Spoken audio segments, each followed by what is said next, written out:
This is a piece that I wrote a few years ago. I was responding to just an annoying trend that I had been seeing, at least among pro-life people, and wanted to have a post that I could send people to when I was seeing this thing happening too often. So this is called "You Should Know What a Logical Fallacy Actually Is." One danger of accusing people of committing a logical fallacy is that you may not actually know what you're talking about. Last month, I wrote a blog post that a colleague of mine whom I admire disagreed with. She specifically accused me of writing a post that was, quote, full of fallacies, end quote. But when she was asked for examples of these fallacies, she couldn't name one actual fallacy in the piece. She was only able to name something she didn't like about the piece. And as it turned out, she was objecting to an argument I didn't even make. I've been noticing this tendency more often lately.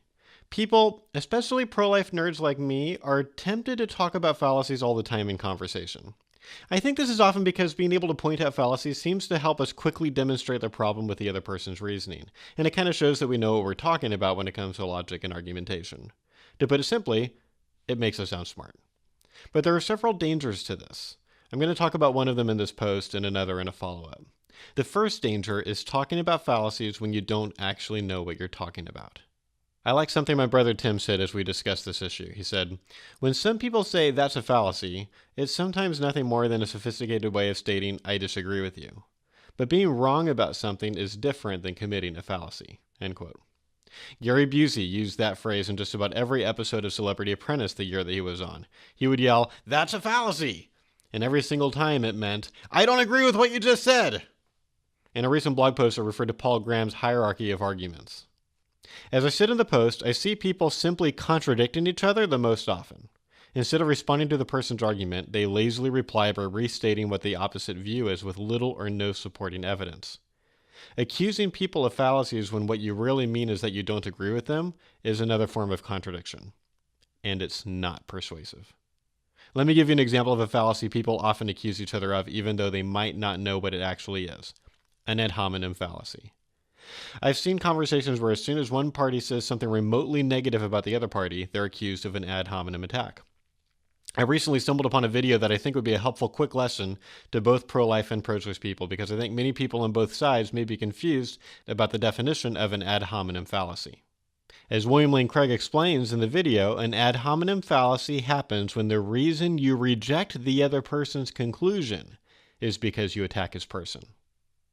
And then I included a note. I really don't like the use of the word troll as the title of the video. It wasn't made or put out by William Lane Craig's organization Reasonable Faith, who I'm sure would have been more respectful in the way they referred to the person asking the question.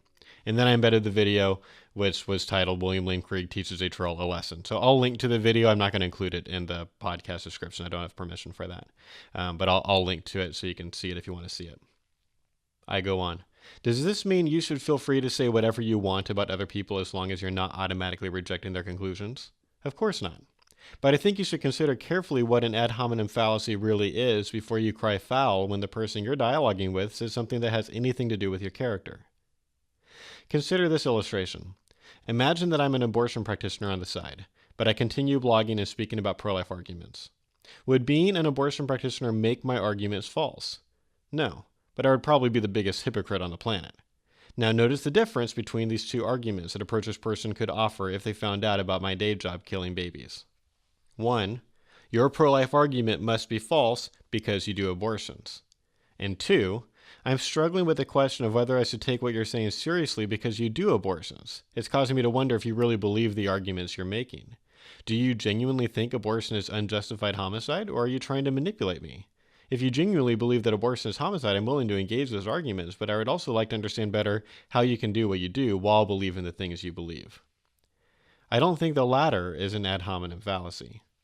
In my next post, I'm going to describe what I believe is the best way to graciously expose logical fallacies after you've correctly identified them in your mind.